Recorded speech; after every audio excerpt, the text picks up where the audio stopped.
کرتے ہیں، کہتے ہیں چار مسلک چاروں برحق. کس کا؟ امام ابو حنیفہ کا، امام شافعی کا، امام مالک کا، احمد ابن حنبل کا. چار مسالک ہیں، چاروں برحق. محمد الرسول اللہ کا مسلک کہاں گیا؟ صفحہ ہستی سے مٹا دیا. وہ شروع سے تھا، اس وقت سے تھا جب جبریل اقرأ بسم ربک الذی خلق لے کر اترا تھا. یہ اس مسلک کی بنیاد تھی، یہ پہلی آیت تھی، اور اس کا اختتام احکام کے لحاظ سے اس آیت نے کر دیا الیوم اکملت لکم دینکم واتممت علیکم نعمتی ورضیت لکم الاسلام دینا. یہ دین محمدی تھا جو حنفیت سے پہلے تھا، شافعیت سے پہلے تھا، مالکیت سے پہلے تھا، حنبلیت سے پہلے تھا، جس پر چلنے کی وجہ سے آسمان سے اللہ کے نبی کو یہ پیغام ملا ابو بکر فی الجنہ، عمر فی الجنہ، عثمان فی الجنہ، علی فی الجنہ، طلحہ فی الجنہ، زبیر فی الجنہ، سعید فی الجنہ، سعد فی الجنہ. عبد الرحمن ابن عوف اور ابو عبیدہ بن جراح کے بارے میں ارشاد ہوا یہ بھی جنتی. وہ مسلک تھا یا نہیں جو نبی کے زمانے؟ اچھا، نبی کے زمانے میں صحابہ حنفی تھے، نقشبندی تھے، قادری اور چشتی تھے؟ بولیے نا. سہروردی تھے، رضوی تھے؟ نہیں. کون تھے؟ محمدی علیہ الصلاۃ والسلام. حضرت معاویہ رضی اللہ تعالیٰ عنہ حضرت عبداللہ ابن عباس سے سوال کرتے ہیں، علوی ہو یا عثمانی ہو. علوی ایک نسبت تھی حضرت علی کی طرف کہ جو حضرت علی سے محبت کرنے والے ہیں وہ حضرت علی کی طرف منسوب ہو کر علوی کہلواتے، اور جو حضرت عثمان سے محبت کرنے والے ہیں وہ عثمانی کہلواتے. الیکشن ہوا تھا حضرت علی اور حضرت عثمان رضی اللہ تعالی عنہما کے درمیان. بعض لوگوں نے جو حضرت علی سے محبت کرتے تھے حضرت علی کو ووٹ دیے، اور اکثریت نے حضرت عثمان کو ووٹ دیے، کیونکہ یہ اکثریت حضرت عثمان سے محبت کرتی تھی اور سمجھتی تھی کہ خلیفہ برحق حضرت عمر کے بعد جن کو خلافت ملنی چاہیے وہ یہی ہیں حضرت عثمان. اسی نسبت سے بعض علوی بن گئے، بعض عثمانی بن گئے. حضرت معاویہ پوچھتے ہیں عبداللہ ابن عباس سے، نبی کے چچا کے بیٹے سے، علوی ہو یا عثمانی؟ فرمانے لگے معاویہ نہ میں علوی ہوں نہ میں عثمانی ہوں، میں کیا ہوں؟ میں محمدی ہوں، محمد صلی اللہ علیہ وسلم کو ماننے والا. یہ مسلک موجود تھا یا نہیں؟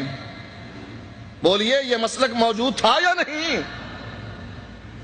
جس مسلک پر چلنے والے نے حضرت عمر کے فتوے کو رد کر دیا تھا. کیا کہا؟ ابو کا یمنا و انت تتمتع، تیرا باپ تو حج تمتع سے منع کرتا تھا اور تم حج تمتع کرتے ہو. کیا کہا تھا عبداللہ ابن عمر نے؟ بخاری کی روایت ہے، امر ابی یتبع امر رسول اللہ صلی اللہ علیہ وسلم. مجھے بتاؤ میرے باپ کی بات چلے گی یا محمد الرسول اللہ کی چلے گی؟ اس کا معنی یہ ہے کہ صحابہ کے زمانے میں یہ مسلک موجود تھا، تابعین کے زمانے میں یہ مسلک موجود تھا. جب حضرت عبداللہ ابن عباس ایک مسئلہ بیان کرتے ہیں، جواب میں کہنے والا کہتا ہے ابو بکر نے یوں فرمایا، عمر نے یوں فرمایا، تو عبداللہ ابن عباس فرماتے ہیں مجھے ڈر ہے کہ کہیں یہ کہنے پر کہ میں نبی کی حدیث پیش کرتا ہوں اور تم ابو بکر اور عمر کا قول پیش کرتے ہو، مجھے ڈر ہے کہ یہ کہنے کی وجہ سے تم پر آسمان سے پتھروں کی بارش نازل نہ ہو. صحابہ تابعین کے زمانے میں یہ مسلک موجود تھا جس کا نام محمدی مسلک تھا. مٹا دیا نا. کہا چار ہیں، چاروں برحق. پانچواں کہاں گیا؟ محمدی مسلک. کہا نہیں، حرم میں چار مصلے بچھائے گئے تھے نا، کہ یہ حنفیوں کا، شافیوں کا، مالکیوں کا، حنبلیوں کا چار مصلے بچھائے گئے. پانچواں کہاں گیا؟ کہا نہیں، اس کو مٹا دو صفحہ ہستی سے. تم اس کو مٹانا چاہتے ہو، اور رب فرماتا ہے وَرَفَعْنَا لَكَ ذِكْرَكَ، ہم تیرے ذکر کو بلند کرتے رہیں گے. جہاں اشہد اللہ الہ الا اللہ آئے گا وہاں اشہد ان محمد رسول اللہ بھی آئے گا. دنیا مٹانا چاہے یہ مسلک مٹ نہیں سکتا.